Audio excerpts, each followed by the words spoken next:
एक जिंदगी 70-80 साल में करोगे कितना? कम ही पड़ जाएगा।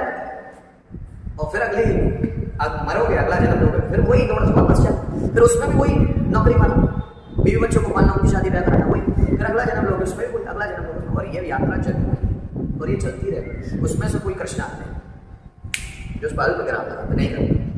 जो तुम जिस दौड़ में भाग रहे हो उस दौड़ में मुझे नहीं करना। तो ऐसे लोगों को लोग पागल समझते हैं। बुद्ध बोलते मुझे राज्य नहीं चाहिए, तुम करो ऐसे, तुम राजा, मुझे नहीं चाहिए, मुझे कुछ नहीं चाहिए। और जैसे व्यक्ति बोलता मुझे कुछ नहीं चाहिए, अब उनका मन हो गया शांत, कुछ नहीं चाहिए।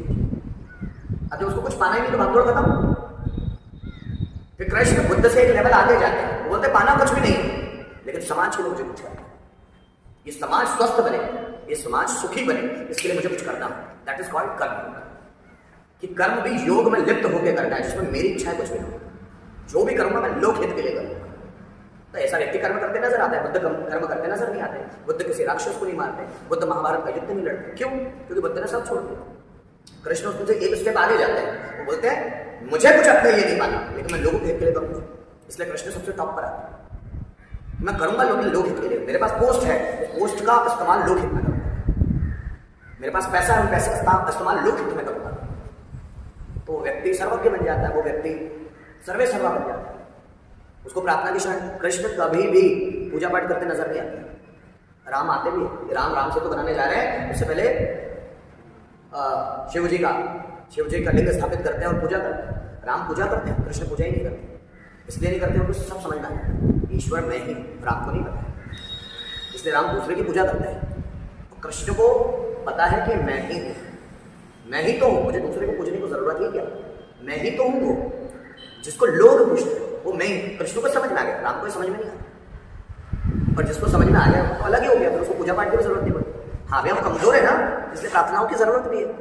जब हम ताकतवर हो जाएंगे तो प्रार्थनाओं की भी जरूरत नहीं पड़ती। अभी हम कमजोर है, सब कमजोर है, मैं भी कमजोर हूँ, आप भी सभी कमजोर हो। कमजोर हो ना, इसलिए तो दूसरे की शरण में जा रहे हैं। जिस दिन ताकतवर बन जाए दूसरे की शरण में जाना ही नहीं पड़ेगा।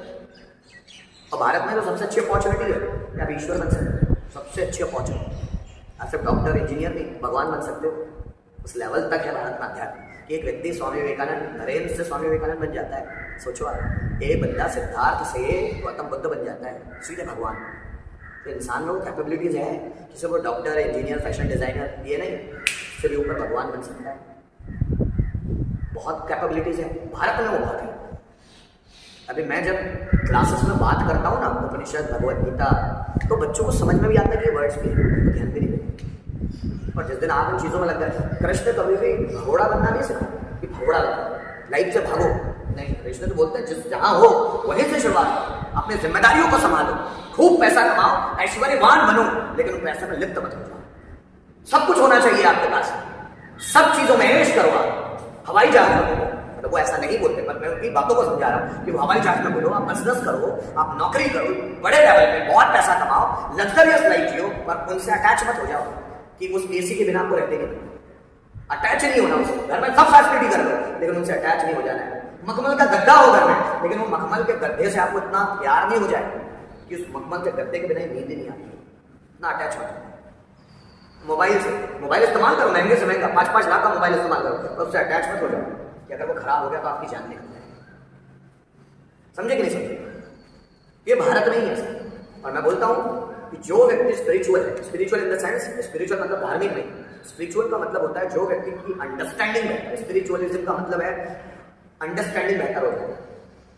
हर व्यक्ति मरेगा, हमको हर एक चीज छोड़कर जानी है, इसके बावजूद भी इतनी भागदौड़ है क्यों? पता नहीं मैं कल रहूंगा कि नहीं रहूंगा, इतना फ्रस्ट्रेटेड हूँ क्यों, इतना निराश क्यों, पता नहीं कल रहता नहीं रहता। मैं जिस सपने को बुनने के लिए इतनी भागदौड़ में मचा हूँ, इतने अपने आप को परेशान किया हूँ, पता नहीं वो सपना मैं पूरा भी कर पाऊँ। ये किसी को भी नहीं पता, किसी भी बंदा पता निकले यहाँ से, क्योंकि आप कुछ भी नहीं करें। कृष्ण बोलते करो, जब तक हो तब तक कर्म करो, और कर्म के अकर्म ये तुमसे होते चले जाए।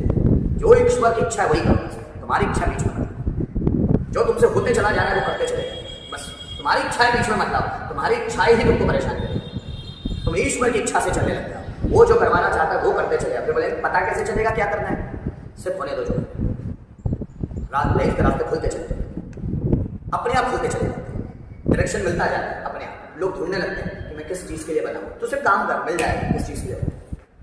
उसको ढूंढना नहीं है कि अपना वाई क्लियर कर लो कि वाई क्या है, वाई मिल जाएगा, उसके लिए परेशान नहीं होना है। आपसे काम करते चलो, उसमें से आपको समझ में आ जाएगा ये काम मैं बहुत अच्छे से करता हूं, यही काम के लिए बना हुआ है। फिर आगे जाके फिर पता चलेगा ये काम भी है, ये काम भी है, और काम करते चलो, फिर पता चलेगा लास्ट में एंडिंग पे पहुंच जाओगे कि कौन सा काम बेस्ट है, कौन से काम कराने में मुझे थकानी नहीं, कौन सा काम मेरा इंटरेस्ट एरिया है, मजा आते चलो। जिसको ढूंढना नहीं है ये मिल जाएगा काम करते। अब समझना मेरी, काम करते करते मिल जाएगा। आप मुझसे पूछो दुनिया की सबसे अच्छी किताब कौन सी है, मैं बोलूँगा कोई भी नहीं। सर दुनिया की सबसे बुरी किताब कौन सी है, कोई भी नहीं। क्योंकि अगर तुम्हारा एंगल होगा पढ़ने का तो तुम पढ़ लोगे, किसी भी किताब में से बेहतरीन बेहतरीन चीजें निकाल डालो, और तुम्हारा एंगल पढ़ने का नहीं तो तुमको भगवत गीता दे कुछ नहीं निकाल पाओगे उसमें।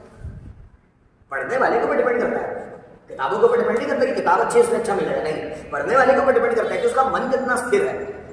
उसका अगर मन स्थिर है तो वो स्टडी से स्टडी किताब जिसको आप बोल रहे हो स्टडी है उसमें से भी बेहतरीन चीजें निकाल लेंगे। आप बोलेंगे यार ये तो मैंने देखा ही, उसने क्यों निकाल दिया, क्योंकि उसका ध्यान है उस चीज में। तो किताब कभी अच्छी या बुरी नहीं होती, किताब तो किताबें ही होती है, तुम अच्छे या बुरे होते, तुम्हारा मन स्थिर है या नहीं है उस पर डिपेंड करेगा वो किताब अच्छी है। आप समझ रहे हो, कोई भी किताब पढ़ लो सब अच्छी हो, सब अच्छी हो, स्पेशल कोई नहीं, सब अच्छी हो, तुमसे तुम्हारा माइंड स्थिर होना चाहिए उनको पढ़ते, ठीक है।